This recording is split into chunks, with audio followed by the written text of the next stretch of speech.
यांच्या प्रचारार्थ आयोजित या सभेला मंचावर उपस्थित या राज्याचे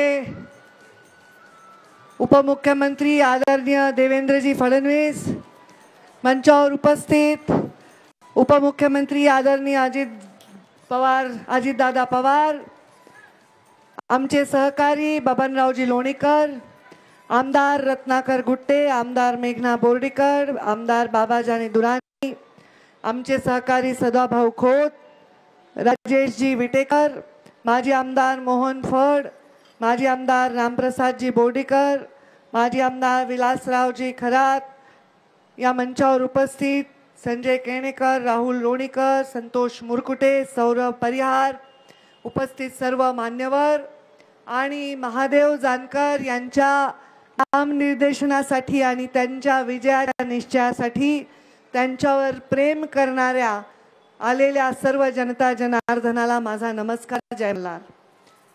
मी आज इथे प्रचाराच्या या सभेला आले. मला काल महादेवजी जानकर यांनी फोन केला आणि त्यांनी सांगितलं मी फॉर्म भरतोय. आज 1 एप्रिल आहे. मला आधी वाटलं की एप्रिल फुलच करायलेत. मला म्हणे नाही, आजच फॉर्म भरणार आहे आणि आज फॉर्म भरण्यासाठी ताई तुला यायचं आहे.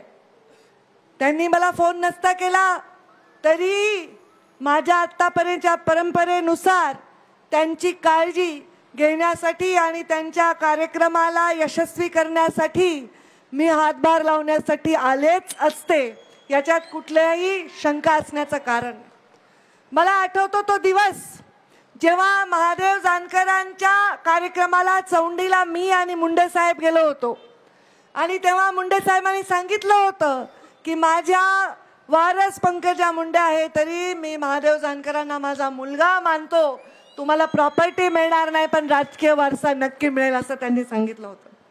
त्याच्यानंतर जेव्हा महादेव जानकरांना म्हाडा लढायची इच्छा होती तेव्हा मला मुंडे साहेबांनी एक काम दिलं होतं आणि तेव्हा महादेव जानकर साहेबांनी बारामतीची निवडणूक लढली होती. हापशावर आंघोळ करायची, जिथं बाज मिळेल तिथंच आडवं व्हायचं. जे शेतामध्ये खाणारे शेतकरी बांधव आहेत, आपले मजूर बांधव आहेत, ते खातात तेच खायचं. की कुठलाही आर्थिक शक्ती न लावता सुद्धा सामान्य माणसाच्या कुडामध्ये झोपडीमध्ये राहून या माणसाने इतिहास केला आणि त्यांच्या पाठीमागे मुंडे साहेबांनी आशीर्वाद उभा केला. एक बहीण म्हणून मी त्यांची साथ दिली. त्याच्यानंतर ते आमच्या महायुतीत राहिले, विधान परिषद दिली, आता आमदार झाले आणि मंत्री झाले आणि अत्यंत चांगलं काम केलं. विटेकरांनी उल्लेख केला की त्यांचं व्यक्तिमत्व निष्कलंक आहे. कुणाचे 5 पैशाचे ते मिंदे नाहीत. सामान्य माणसाच्या विकासासाठी त्यांनी घर सोडले अनेक वर्षापूर्वी. लोणीकर साहेबांनी सांगितलं तसं महादेव जानकर अविवाहित आहेत. त्यांना काही परिवारासाठी 4 पैसे कमवायची कुठलीही आशा नाही आणि त्याच्यानंतर आता ते इथे आल्यामुळे असा आरोप होत असेल की ते बाहेरून आले तर असं विचार करण्याचं कारण नाही. या महाराष्ट्राच्या हितासाठी, सामान्य माणसांसाठी, भटक्या विमुक्तांसाठी काम करणारा माणूस भटकत राहत असतो, तो एका जागी राहत नाही. आणि तुमच्या विकासासाठी बारामतीत सुरू झालेला प्रवास भटकत भटकत येऊन परभणीमध्ये थांबलेला आहे. त्यांना विजयी करायची जबाबदारी मंचावरच्या प्रत्येक माणसाची जेवढी आहे तेवढी तुमच्या सर्वांची देखील आहे. विकासाचं काम करण्यासाठीच अनेक शक्ती आज एक आल्या. खरं तर 5 वर्षापूर्वी जेव्हा मी सभा घेत होते तेव्हा या सभा मी वेगळ्या शक्तींविषयी, वेगळ्या व्यक्तींसाठी घेतल्या होत. पण आता राज्यामध्ये एवढे बदल झालेले आहेत की मला मध्ये विचारले की ताई तुम्ही मागच्या वेळी प्रचाराला आला होतात तेव्हा समोरच्या खासदारांचे आला होतात आणि आज तुम्ही जानकर साहेबांच्या प्रचाराला आले. मला महायुतीचे उमेदवार भारतीय जनता पार्टीच्या कोर कमिटीमध्ये महायुतींच्या नेत्यांच्या समवेत ठरलेले आहेत आणि त्यांचा प्रचार करणं जबाबदारी माझी असली तरी महादेव जानकर कुठेही कसेही कोणत्याही चिन्हावर उभे राहिले असते तरी मी त्यांच्यासाठी बहीण म्हणून गेले असते. एक वेळ भाऊ विसरतो बहिणीला पण बहीण भावाला कधीच विसरत नाही. त्यामुळे माझी जबाबदारी सर्वांगाने आहे आणि म्हणून मी इथे आलेली आहे. आपण सर्वजण या भागाच्या विकासाची, या भागाला एक ओळखीची गरज आहे. डायरेक्ट सत्तेच्या बरोबर राहून सर्वांगीण विकास करण्यासाठी महादेवजी जानकर यांना आपण प्रचंड मताने विजयी करा आणि एक गरीब सामान्य माणूस राजकारणामध्ये एका उंचीवर जाण्याची स्वप्न बघतो तर त्या स्वप्नांना तुमच्या सगळ्यांच्या हाताची साथ मिळाली पाहिजे अशा प्रकारचं उदाहरण इथे प्रस्थापित करा। जानकर साहेब, मी तुम्हाला पण हक्काने सांगणार आहे, तुम्ही या लोकांसाठी इथे घर घ्या। तुम्हाला काही फार मोठ्या घराची गरज नाही, तुम्ही एकटेच आहेत, तुम्हाला काही फार मोठ्या घराची गरज नाही। जे काही घर तुम्ही घेताल त्या घरासमोर वंचितांची पीडितांची गर्दी झाली पाहिजे आणि त्यांचं प्रत्येक काम तुम्ही मार्गी लावलं पाहिजे।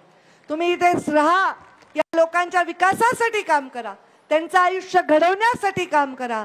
ईश्वराने तुम्हाला दिलेली जी संधी आहे त्या संधीचं सोनं जनतेची सेवा करून करा।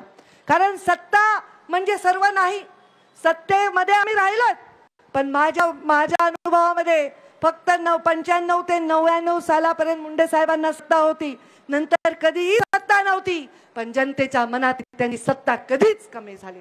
मी सुद्धा आता स्वतःच्या अनुभवावरून सांगते, खरं तर आता मी उमेदवार आहे, उमेदवार असल्यामुळे मला माझ्या मतदारसंघात राहणं आवश्यक आहे। बऱ्याच चर्चा, बऱ्याच गोष्टी अमुक काही निवडणूक बाहेर येत आहेत, त्यामुळे मी अगदी डीप जाऊन काम करते, लोकांच्या भेटीगाठी घेते। मी लोकसभेत आता जाईन असं मला वाटलं नव्हतं, पण पक्षाचा आदेश आहे, मी निवडणूक लढायला उभी राहिली आहे। आणि असं असताना सगळेजण मला म्हणतात ताई तुम्ही सभेला या, तेव्हा मला वाटलं नाही की बाहेर मी फार राज्यात वेळ देऊ शकेन, पण जानकर साहेब तुमच्या प्रेमापोटी मला इथे येणं भाग होतं, एक तुमच्यासाठी मी इथे आले। पण आज निवडणूक लढताना तुम्ही लोकांना जो शब्द द्यायचा आहे, शब्द त्यांच्या सेवेचा आहे। आज 5 वर्ष कुठल्याही पदावर नसताना सुद्धा जेव्हा मी लोकांच्या समोर जाते, लोक माझ्या विकासाचं उदाहरण देत आहेत, तेव्हाच्या सर्व जाती धर्माला सोबत घेऊन जाण्याचं उदाहरण देत आहेत, तसंच उदाहरण तुमच्याही बाबतीत लोक देतील याचा मला पूर्णतः विश्वास। पद आणि प्रतिष्ठा ही कमीत कमी फिकी पडते जेव्हा माणूस डायरेक्ट लोकांच्या संपर्कात आणि सेवेत असतो। त्याच्यामुळे आपण सर्वांनी लोकांच्या सेवेसाठी आपण जे व्रत घेतले ते व्रत पूर्ण करण्यासाठी कार्यरत राहावं असा विश्वास व्यक्त करते आणि माझ्या भावाला जानकर साहेबांना खूप खूप शुभेच्छा देते। धन्यवाद। जय हिंद, जय महाराष्ट्र।